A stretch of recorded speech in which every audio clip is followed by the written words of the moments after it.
Kun miidiyaa Itoophiyaa Egereeti. Miidiyaa Itoophiyaa Egereetiin dhimmoonni hawaasummaa, dinagdee, siyaasaa fi amantaa biyya keenyaa fi addunyaa ni dhiyaatu. Miidiyaa Itoophiyaa Egereetiin yaadonni garaagarummaa malee tamsa'u. Madaalliin yaadotaas itti mirkanaa'a. Biyyi abbootii keenyaa kan ijoollee keenyaa akka taatuuf ni hojjanna.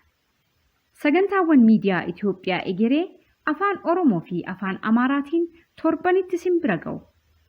Itoophiyaan Egeree biyya nuti itti sooramnu, ijoolleen keenyas soorama nu baasan, akkasumas biyya injifattuu taatee akka itti fuftuuf ni hojjanna.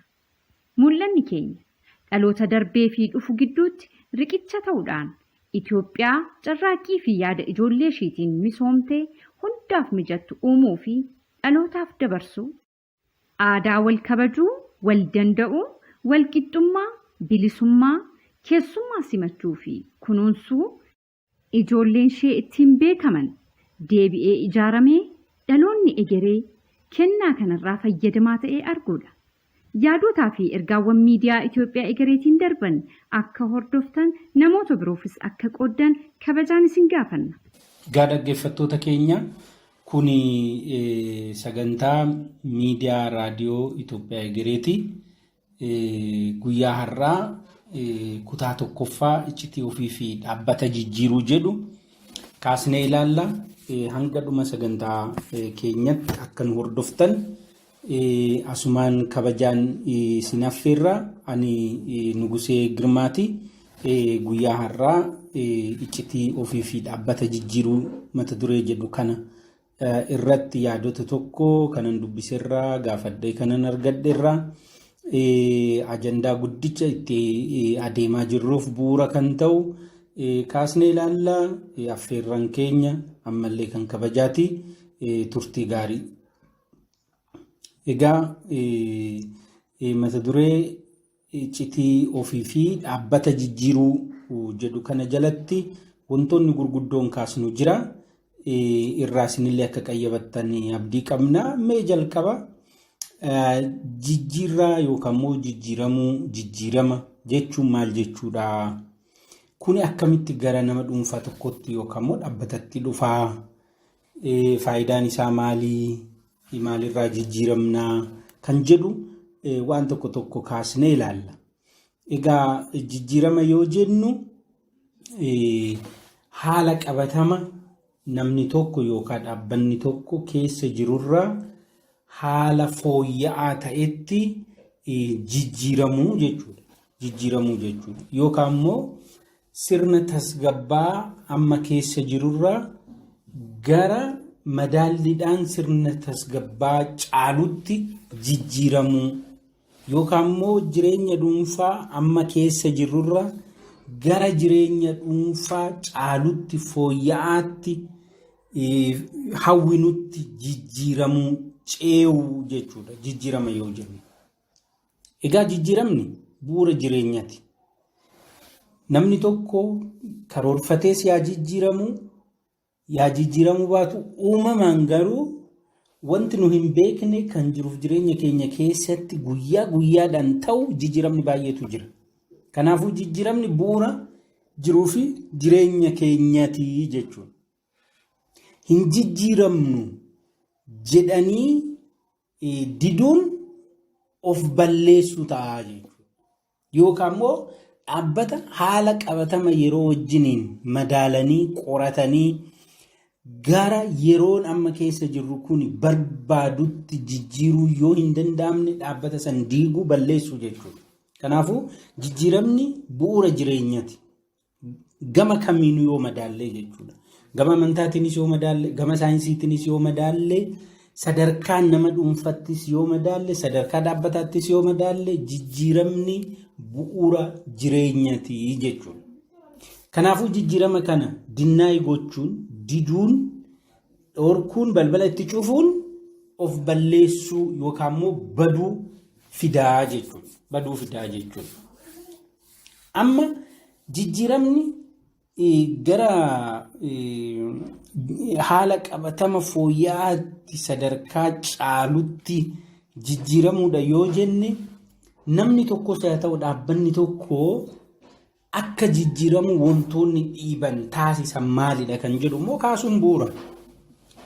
Wantoonni gurguddoon sadii namni tokko gara jijjiiramaa akka galu yookaan immoo dhaabbanni tokko gara jijjiiramaa akka galu ni dirqisiisu. Tokkoffaani dorgommii amma namni sun yookaan immoo dhaabbanni sun keessa jirudha.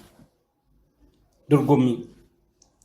Amma yeroo kana ilaaltan sadarkaa nama dhuunfattis sadarkaa dhaabbataattis dorgommiin sadarkaa mandara yookaan ganda keessa jirru yookaan godina magaalaa keessa jirru yookaan naannoo keessa jirru yookaan biyya keessa jirrutti miti dorgommiin jiru.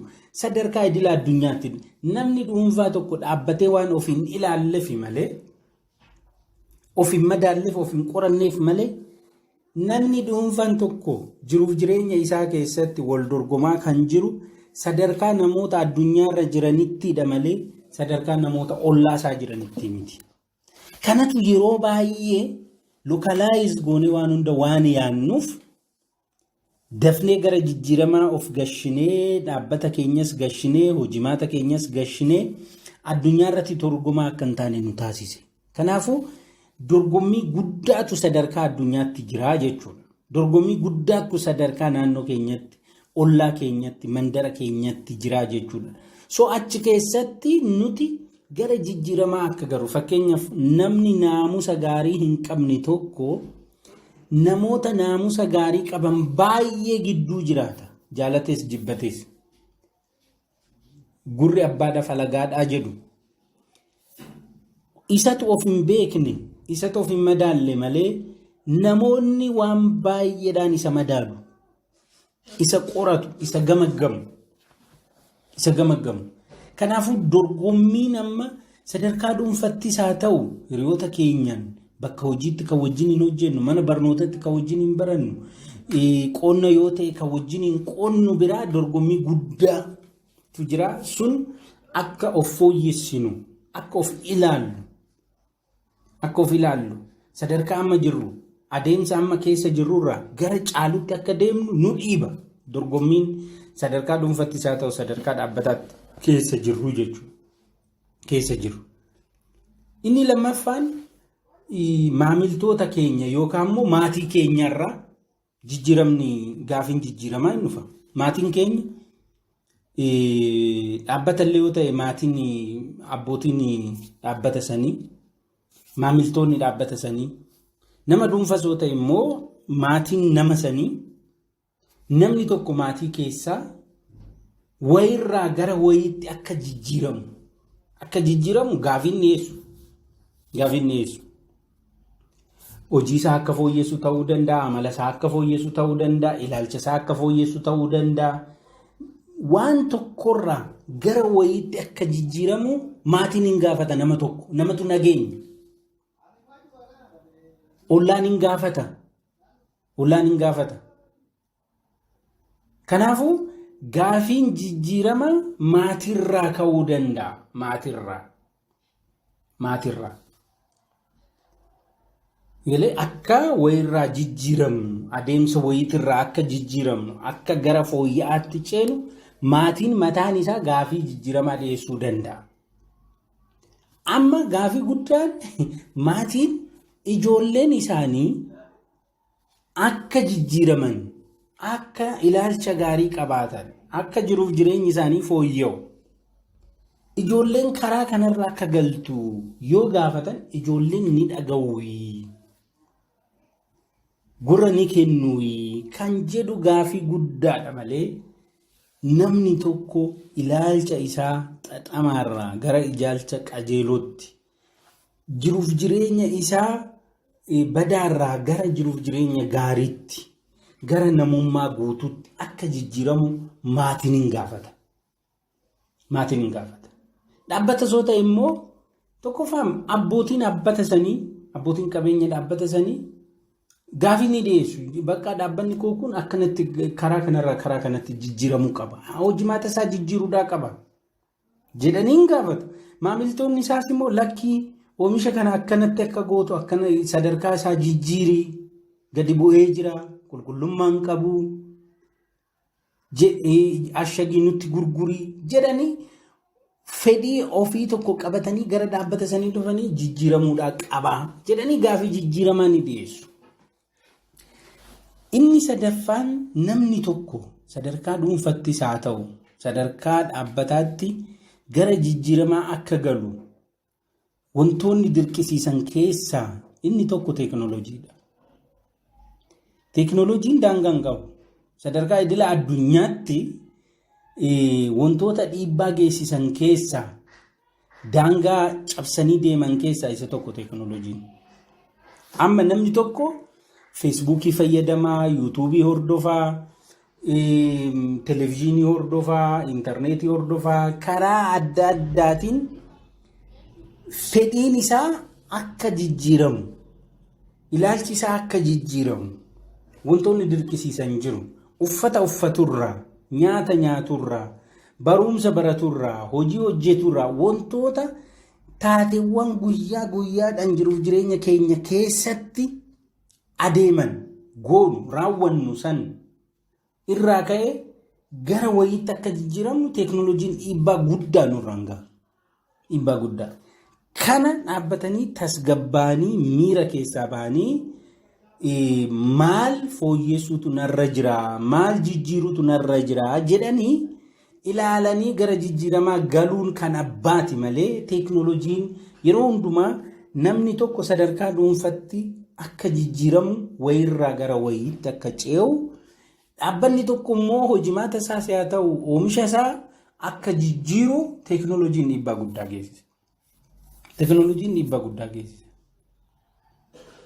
Kanaafuu teekinooloojiin wantoota sadarkaa dhuunfattis haa ta'u dhaabbataatti gara jijjiiramaa akka galu nu dirqisiisan keessaa isa tokko ta'aa jechuudha.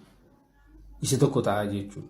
Kanaafuu jijjiirama yoo jennu amma sadarkaa amma jirru kanatti adeemsa amma jirru kan jiruuf jireenya dhuunfaa keenyaas haa ta'u dhaabbata wayii irraa gara adeemsa caalutti jijjiiramuu jechuudha yoo jennu wantoonni sadeen kun akka jijjiirama keessa akka gallu akka of ilaallu ni taasisu jechuudha. Kanaafuu addunyaa kana keessatti dorgomaa taanii sadarkaa dhuunfattis haa ta'u sadarkaa dhaabbataatti dorgomaa taanii yoo xiqqaate eenyummaa keenya qabannee akka jiraannu addunyaa kana keessatti yeroo yeroodhaan of ilaalanii of madaalanii wanta irraa jijjiiramuu qaban san irraa jijjiiramuun barbaachisaa ta'aa jechuudha. Barbaachisaa ta'aa jechuudha. Kanaaf adeemsa jijjiiramaa keessatti namni tokko jijjiirama ofirratti karoorfatee maalirraa jijjiiramna kan jedhu ni ilaalla. Ofirratti karoorfatee yoo hojjenne rakkoo guddaa keessa galuu waan danda'uuf dhaabbatanii of ilaalanii of qoranii of madaalanii ilaalcha ofii hojimaata ofii oolmaa ofii ilaalanii of jijjiiruun of ammayyeessuun dirqama ta'a. San ta'uu baannaan of balleessuuf hojjechaa jirraa akka waan jechuutti ilaalamaa jechuudha dhaggeeffattoota keenya. Kanaafuu jijjiiramni bu'uura kanaan ilaalamaa itti aansinee kan ilaallu adeemsa jijjiiramaati. Adeemsa jijjiiramaati. Namni tokko akkamitti gara jijjiiramaa gala kan jedhudha. Mee kanaaf yeedaloo ce'umsaa tokko dhaggeeffannee deebinee walitti dhufna. Ammas turtiin keessan miidiyaa Itoophiyaa Egeree wajjin yaa ta'u galatoomaa.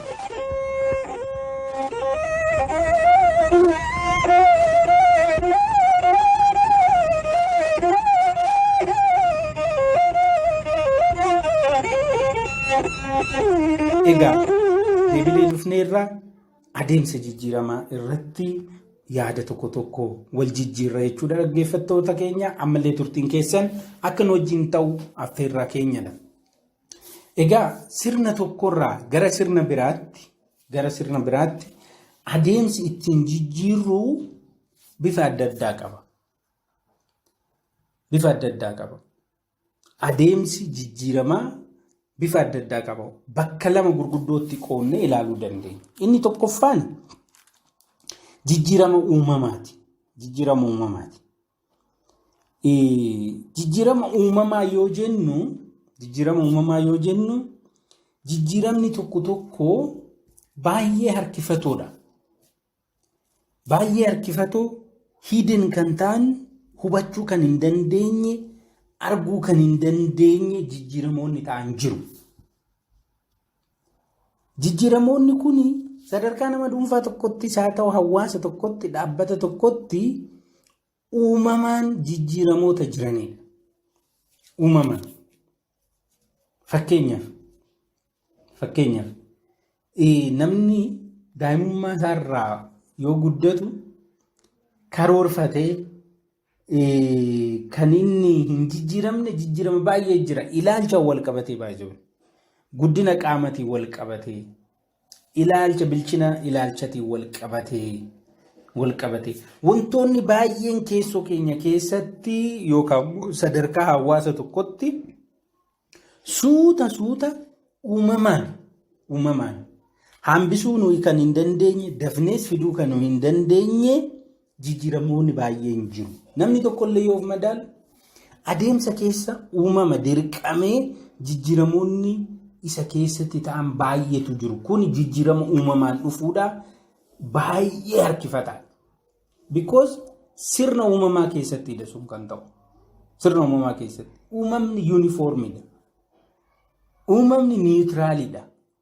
Uumamni fakkeenyaaf waa'ee iccitii nama ta'uu yoo ilaallu hin kaasna.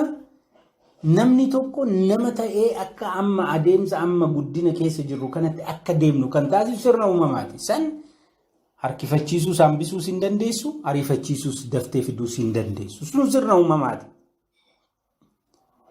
Waan amantaatti hordoftu hin hordofneef, waan ilaalcha siyaasaatti qabdu hin qabaanneef, waan sadarkaa barnootaatti irra jirtu irra hin jiraanneef, waan sadarkaa qabeenyaatti irra jirtu irra waan hin jiraanneef namni sun gadi aanaa. Namni sun olaanaa ta'uu hin danda'u sirna uumamaa keessatti. Namummaan naachuraalii pirooses karaa ta'een guddinni keessatti dhufu baay'eetu jira. Namummaadhaan wal qabatee jechuudha. Kana ija foonii keenyaan arguu baachuu dandeenya nuyi. Hawaasa tokko keessatti uumamaan wantoonni jijjiiraman baay'eetu jiru. San jijjiirama uumamaatii jennee ibsuu dandeenya. Sadarkaa dhuunfattis tokkoon keenya odoo ilaalle kana ni arginaa jechuudha. Kana ni odoo madaalle sadarkaa daa'imummaa keenyatti guddina qaamarraa ka'ee wantoonni baay'een hidden ta'an garuu jiruuf jireenya guyyaa keenya keessatti kan calaqqisan baay'eetu jiru. Sun jijjiirama uumamaati. Namni accept gochuudhaan ala carraa hin qabu san. Accept gochuudhaan ala fudhachuudhaan ala carraan fudhatee keessummeessuudhaan ala carraan qabu namni fakkeenyaaf yoo guddannu yeroo dargaggummaa bugurii ka jennu jirra miti maan irratti ba'e jechuu hin dandeenyu. Namoonni tokko balleessuuf yoo carraa kan laaltu for that matter fakkeenyaaf dabbasaan yoo jalaa gabaabbate shamarree takka dheeressuuf waan adda addaa itti hiiti. Kuni fedhii jijjiirama uumamaa fudhachuu dhabuuti. Baay'ee dhiphina malee boqonnaan inni namaa kennu hin jiru. Fakkeenyaaf dabbasaan namni harrii yoo baase adiin akka mul'anne maal godha? Dibata wayii diba. Ganama ka'ee akka waan waaqa fuuldura dhaabbatee nagaa danna oolchii kadhachuu wayiitti dabbasaasaa yoo inni halluu dibata dibu argitu. Abadan dabbasaa isaa halluu dibata dibee adii san gurraacha godhee tursiisuu danda'a malee hambisuu hin danda'u. Adiin adimaachi keessatti illee halluu gurraacha inni dibee san keessatti adiin gurraachi akka ani agarre taasise malee akka adiin sun adummaa isaa qabatee akka jiraatu hin jiraanne hin taasisne. Kanaafuu namoonni sirna uumamaatiin walitti bu'an tokko jiru. Tokko jiru. Kana akka nama tokkotti dhaabbannee ilaalla kun naturally existed jijjiiramni ta'ee jira. Kana amananii fudhachuun barbaachisaadha jechuudha. Kanaafuu jijjiiramni inni tokko jijjiirama uumamaan dhufuudha. Sun naturally existed kan ta'e waan ta'eef namni fudhatee waan san naturally immoo keessummeessuudhaa qaba. waan sana hambisuu waan hin dandeenye fakkeenyaaf du'a amma yoo fudhanne boolla seenuu malee wajjiniin awwaalamu malee midhaan hin nyaadhu bishaan hin dhuguu huccuun jijjiiradhu jedhanii namoonni na qabaaf na gadhiisaa dhorgan baay'eetu jiru. Garuu jijjiiramni isaan fidan hin jiru. Sun naachuraalii egzisted jijjiirama ta'edha. Hin dhalattaa, hin guddattaa, hin dulloomtaa, hin duuta bakka haaraan na ta'a. Waliigalee kanaafuu jijjiirame kana wajjin nan fudhadhaa hin fudhadhu keessa gallee yeroo keenya gubuu hin qabu.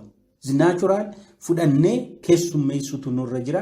Boqonnaadha. Waan jijjiiruu hin qabne tokko wajjin namni guyyaa guyyaadhaan waldhaa jiraachuu hin qabu. Humna isaa fixataa saayikooloojikaalii kufaa. Yoo hin taane nala jijjiiramni inni fidu hin jiru. Kanaafuu jijjiiramni tokko naachuraalii egzisted kan ta'edha. San daayivert gochuuf dhama'uun of balleessu ta'a jechuudha. Diduun jijjiirama sana. Diduun of balleessu ta'a jechuudha. Inni lammaffaaf murteessan eenyummaa ilma namaa kan agarsiisuuf kan mirkaneessu jijjiirama sadarkaa dhuunfattis haa ta'u dhaabbataatti karoorfamanii dhufanidha. Jijjiirama karoorfanii sun kan uumama accept goonee itti fufuudha. Bazilii yeroo keenya gubuu hin qabnu, humna keenya fixuu hin qabnu fudhannee deemudha. Inni lammaffaa fi garaagarummaa namoota gidduutti kan uumu jijjiirama karoorfatanii hojjetanidha. Planned change kan jennu karoorfatanii itti yaadamee karoorfatamee jijjiirama dhufuudha. Amma biyya lafaa kanarratti barumsa naa ta'u, qabeenya naa ta'u, hojiidha naa ta'u wantoota namni erga nama ta'ee dhalateen booda biyya lafaa kanarratti garaagarummaan artifishaal gidduu isaaniitti akka uumamu kan taasisu jijjiirama karoorfannee keessa galuu fi keessa galuu dhabuurraa kan maddudha. Amma garaagarummaan nama gidduu jiru sadarkaa biyya lafaa addunyaa irratti artifishaalidha baay'ee. Naachuraalii miti. Artifishaal. Naachuraalii abbaa qabeenyaa akka ta'u doolaarri kan kennamuuf. Naachuraalii dooktara akka ta'u dooktareetiin kan kennamuuf. Naachuraalii hiyyeessa akka ta'u hiyyummaan kan kennamuuf hin jiru. Baay'ee hin jiru.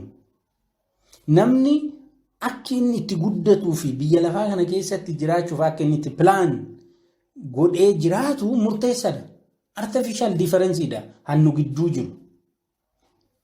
Cimeen qo'ataa dooktara ta'a. Cimeen daldalaa cimaa ta'a. Cimeen qotaa bulaa cimaa ta'a. Cimee hin bushaa ta'a. Namni garaagarummaa kana keessatti ofii taphata. Hin taphata. Tapha guddaa. Kanaafuu jijjiiramni inni lammaffaa jijjiirama karoorfannee finnu ta'aa jechuudha. Itti yaadamee karoorfamee kan dhufuudha. Kuni sadarkaa gurguddoo sadii qaba. Jijjiiramni karoorfannee finnu. Inni tokko jeequu. Waan amma keessa jirtu kana jeequu. Asas gootee siigalee jeequu.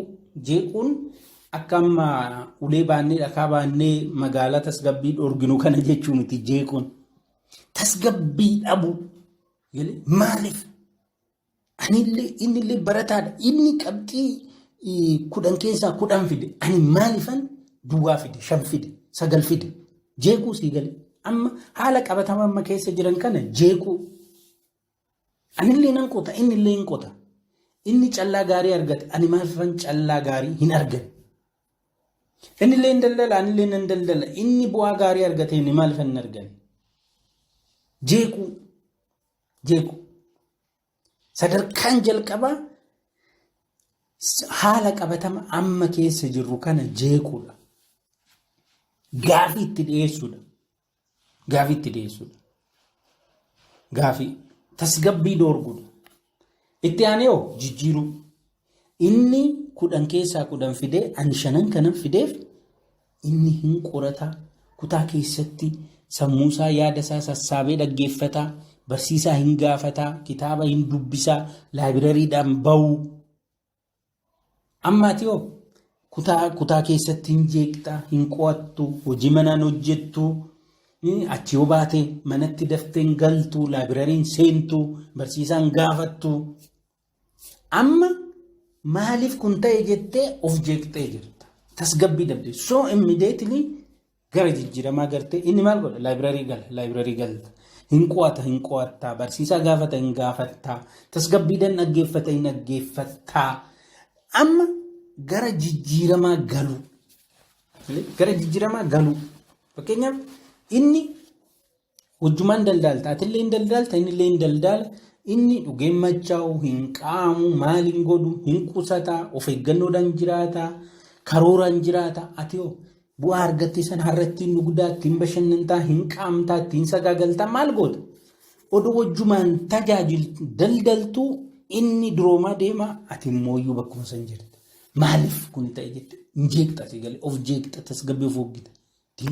Innillee akkuma koo daldala, anillee akkuma isaan daldala. Inni garuu jijjiiramaa jira, guddachaa jira, jijjiirama baay'een argaa jira. Konkolaataa odoo bituu arge, mana odoo ijaaruu arge, ani maal?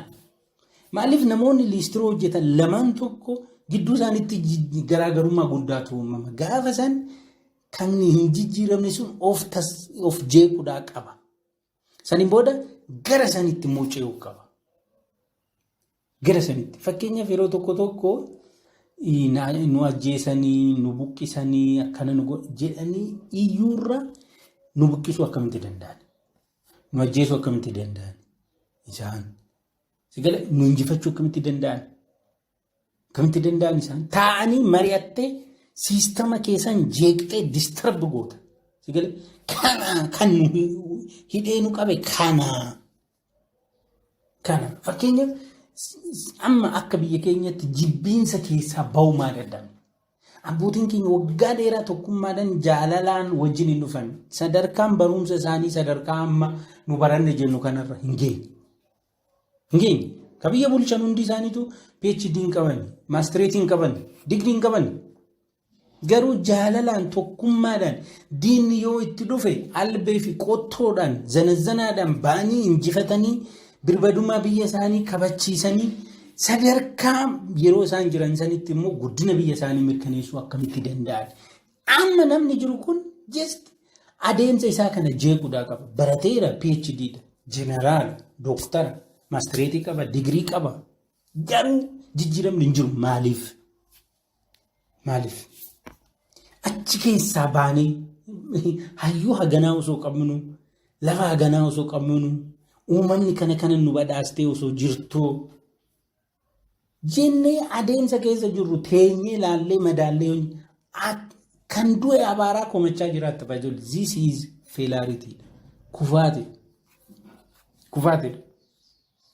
Amma kan agarru kanaadha. So keessattuu biyya lafaa kana biyya keenya keessatti umrii dheeraa jiraachuuf carraa kan qabu dargaggeessaaf dargaggeettidha. Yeroo dheeraa quxisuun hangafa isaa caalaa biyya lafaa kanarra jiraachuuf baayoloojikaalii yoo ta'e duuti. Baayoloojikaalii yoo ta'e, naachuraalii yoo ta'e duuti. Umrii dheeraa lafa kanarra jiraachuuf carraa kan qabu ilma quxisuudha. Dargaggeessa ga'eessarra, barataadha barsiisarra. Kanaafuu sababaa umrii dheeraa biyya lafaa kanarra jiraachuu qabnu san nama xiqqaadhaan nu jalaa boora'ee dukkanaa'uuf hin jiru.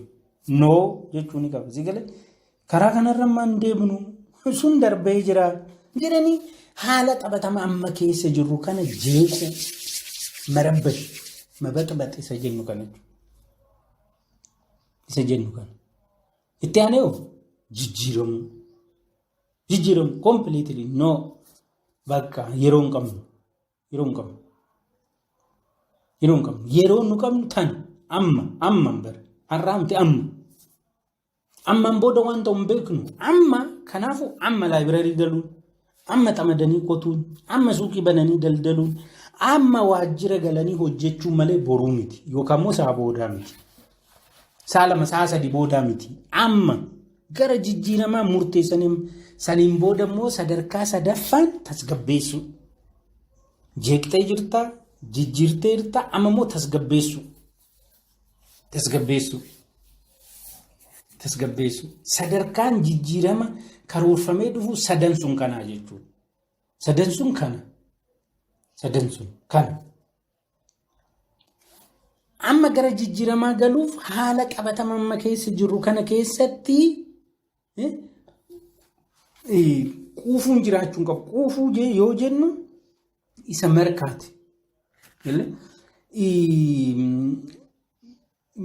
Quufuu haala qabata. Amma fakkeenya barataan qabxii amma argachaa jiru kanatti. Amma argachaa jiru. Qonnaan bulaan callaa amma argachaa jiru. Daldalaan bu'aa amma argachaa jiru. Hojjetaan mootummaa siyaa ta'u kan dhuunfaa immoo tajaajila amma kennaa jiru kanatti quufuu hin qabu. Kana caalaa silaa hojjechuu nan danda'a. Konkolaataa ofirra oomishuu nan danda'a. Sigalee qamadii daldaluurra qamadii oomishuu nan danda'a. Nan danda'a. Kutaadhaa gara kutaa darbuurra tokkoffaa bahee darbuu nan danda'a. Kan jedhu haala qabatama amma keessa jirru kana keessatti miirri hanqinaa nutti mul'achuu qaba. Miirri hanqinaa. Kanarraa kan ka'e yoon booruuf nin qulqullaa'u jecha abbootiin jedhan sun amma gara hojiitti nu galchaa jechuudha. Kanaafuu of jeeqxa sii galee of jeeqxa. Ani eenyu gadi. Anillee nama. Sammuun qaba. Eenyullee akka bishaan jallisii asiif achi nan oofu. Jettee gara of jeequtti galta sii galee of jeeqxa hin boorosiita keessoo kee. Saniin booda gara jijjiiramaa galtaa, saniin booda tasgabbooftee karaa dheeraa san tasgabbiidhaan deemtaa jechuudha. Kanaafuu jijjiiramni hanqinni wayii keessa kee keessatti miirri hanqinaa gaafa uumame gara jijjiiramaa gallaa jechuudha. Amma qabxiin guddaan maalirraa jijjiiramnaa kan jedhu maalirraa jijjiiramnaa? Ani wanti sadarkaa dhuunfatti namni tokko taa'ee yoo of madaalu irraa jijjiiramuu qabu baay'eetu jira. San isatu beeka. Garuu waan koman ta'an, waan waliigalaa ta'an keessattuu teenyetummaayyuu waa'ee dhuunfaa keenyaa akka yaanne keessummeessituu ajandaa qaamota biraa akka taanu kan nu taasisan sanan kaasa malee namni tokko sadarkaa dhuunfaa isaatti yookaan immoo dhaabbata isaatti taa'ee yoo of gamaggamu yoo of madaalu wantoonni irraa jijjiiramuu qabu baay'ee jira.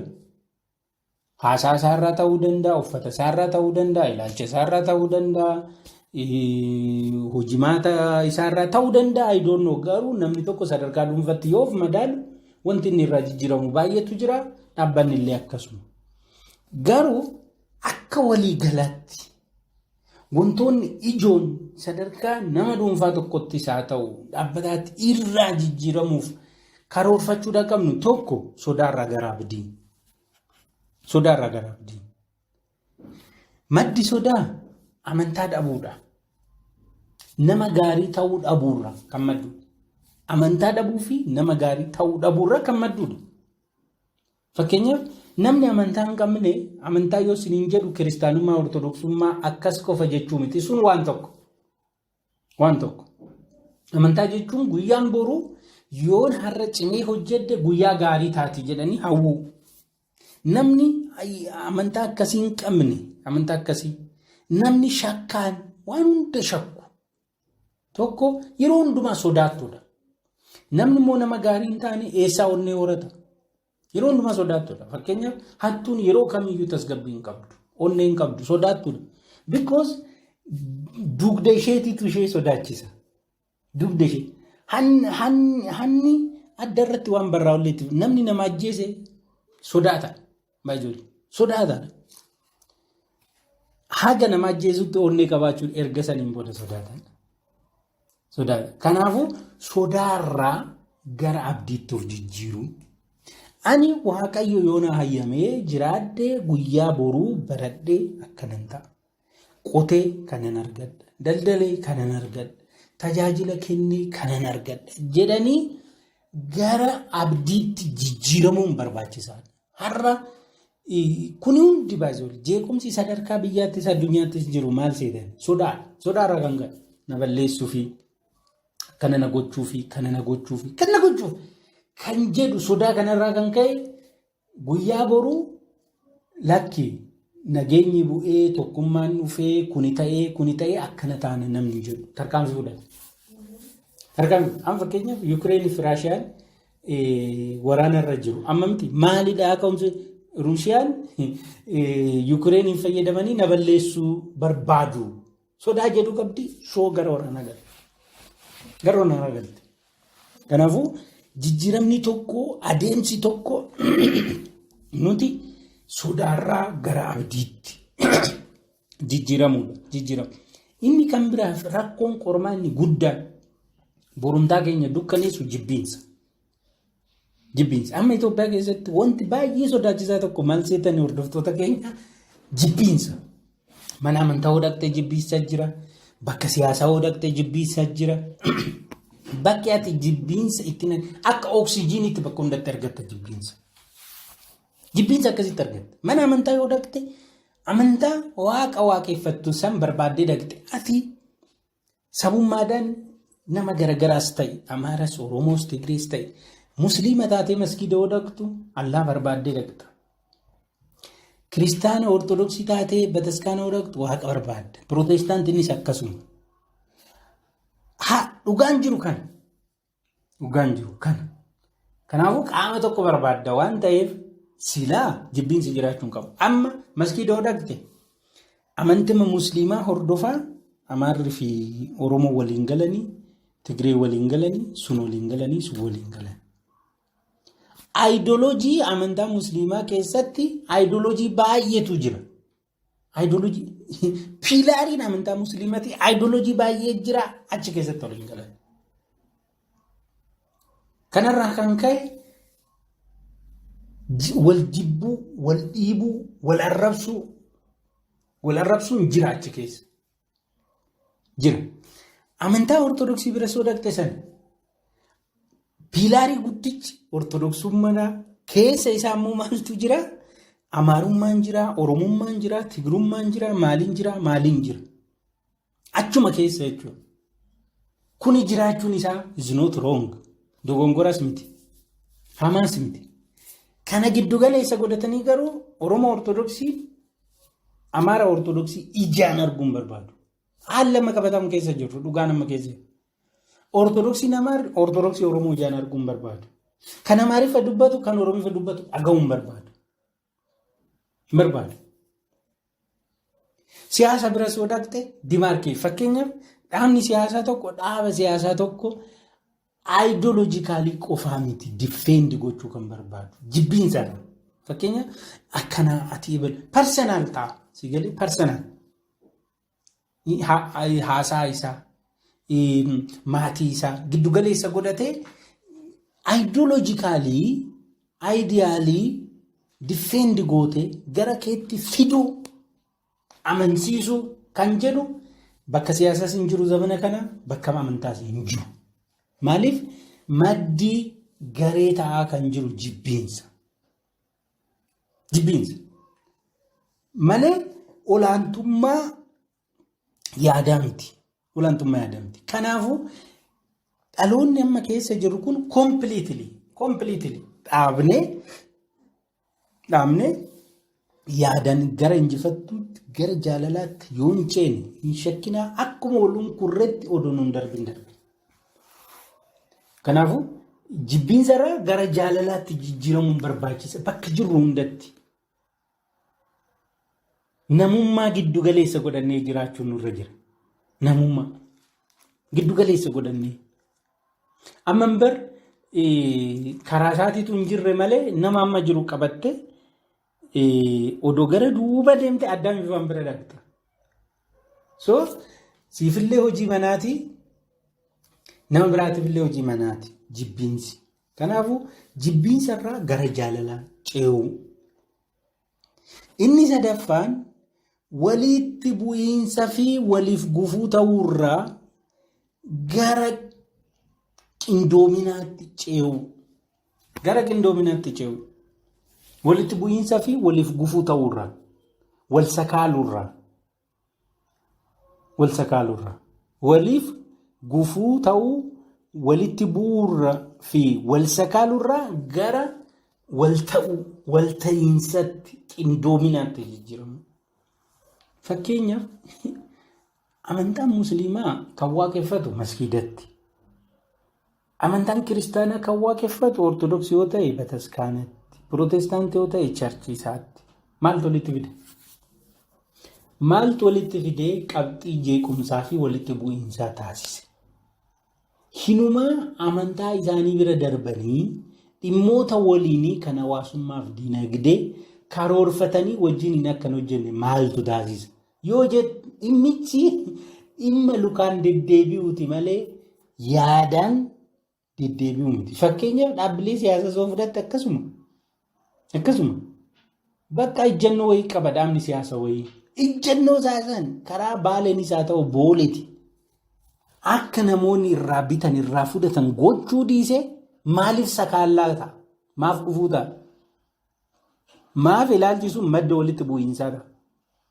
Yoo jettu dubbiin dubbii siyaasaa miti. Dubbii ajandaa haasaansanii miti. Duuba waatu jira jechuudha.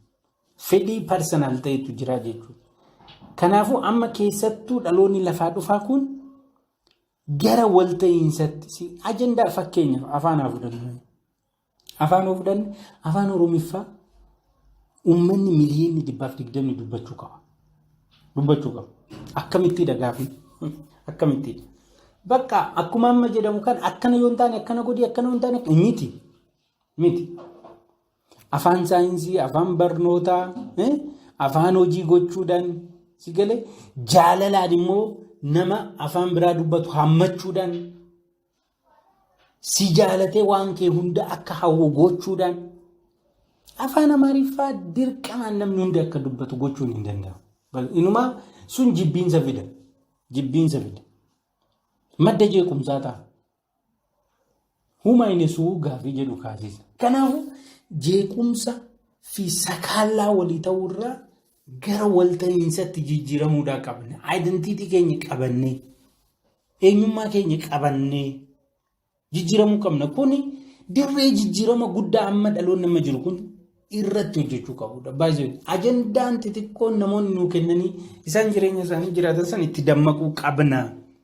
Inni kan bira walirraa fagaachuurra walitti dhiyaachuutti jijjiiramuu qaba. Amma bakka namni sababa walirraa ittiin fagaatu malee walitti dhiyaatu barbaadu baay'ee xiqqaadha.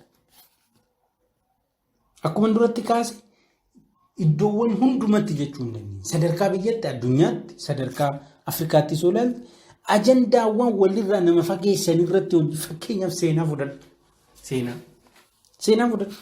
Seenaa hamaadha jennee kaasu bara seenaan sun itti raawwatame keessa wantoonni gaggaariin hojjetaman hin jiru. Maybe nama waan hamaa hojjete jennu saniinuu wantoonni gaariin hojjetaman baay'ee jiru. Nutti himan. Fakkeenyaaf Adawaa fudhadhaa ilaala. Yeroo biraa kaasnee Adawaa fudhattanii Adawaa keessatti eenyutu maal hojjete jedhanii nutti himan. Nutti naasan. Adda baasanii. Eebalu kana hojjete, eebaluun kana hojjete, injifannoon akkana nutti himan. Waanuma tokko kaasanii nutti haasa'u Adawaa hin qabanya gaafa isaan waa'ee wayii haasofne gargara baana. Amma ajandaa walitti bu'iinsaa fi walirraa fageenyaa kan ta'e tokko isa.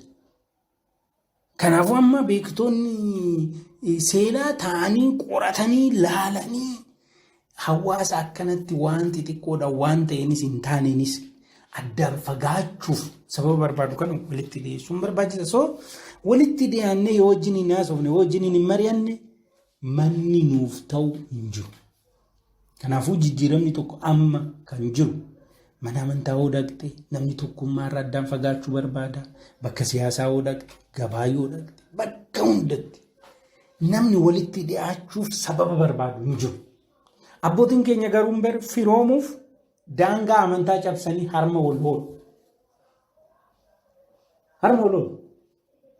Daangaa sanyummaa cabsanii gaa'ilaaf firoomu. Cabsanii walitti dhiyaachuuf abbootiin keenya amma dhaloonni ammaa kun immoo san hin barbaadu. Kanaafuu nuti amma soogidda ofii jettu mi'aayidhaan fira baay'ifachuun ollaa gaarii baay'ifachuun boqonnaa waan ta'uuf kan inni kan biraa miirummaarraa gara tasgabbiitti jijjiiramu nurra jira. Miirummaarraa amma miiraan waan hundi kan hojjetamu. Waan hundi kan hojjetamu miiraan. Hiriira fa'a hiriira. Rukuttaa. Karaa cufaa. Diigaa. Gubaa. Booda isaa waan dhufu yoo kaalkuleetiin goone rakkisan. Kanaafuu miiruma gara tasgabbiitti kaalkuleet gochuun nurra jira. Fakkeenyaaf biyyoonni alaa nu gargaaran callisanii nu gargaaran. Baay'ee kaalkuleet godhaniiti. Cost benefit isaanii analysis hojjetanii nu gargaaru. Kanaafuu nullee miirummaa irra taa'anii tasgabbaanii bitaa mirga laalanii duuba fuuldura isaa qoratanii ilaalanii madaalanii mari'atanii walii galanii deemuutu barbaachisaadha. Kun iddoo jijjiirama guddaa dhumarratti isa tsinfi jennuun kana gamas dhaabbatanii walitti wacuurra gara giddu galeessatti dhufu. Amma yoo ilaaltan Oromiyaa gidduu yoo dhaqxan Wallaggi gamaa iyyaa, Arsiin gamanaa iyyaa, Shawaan asii iyyaa, Hararachii taa'anii gara giddu galeessatti dhufanii. Itoophiyaan immoo fudhatte naannoon Amaaraachii iyyaa yeroo tokko nama sodaachisa. Ibsisaa walirratti kennan jechuudha. Naannoon Amaaraachii iyyaa, naannoon Oromiyaas iyyaa, naannoon Tigraachii iyyaa, Beenishaangul asii achii. Kanarraa kompiliitilii jijjiiramuu qabu. Kompiliitilii. Abbootiin immoo akkuma dhufuun mariidhaan dhufan hin ajooftuu jira. Taa'anii mari'atanii gara giddu galeessatti dhufanii. Mana amantaas yoo ta'e manni amantaa seera hin qabne hin jiru. Duudhaa hin qabne hin jiru.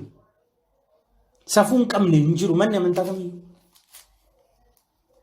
Gamana dhaabbatanii walitti wacuuf walitti iyyuurraa gara giddu galeessatti gara dhufuutti jijjiiramuu qabna. Let us sit down and discuss.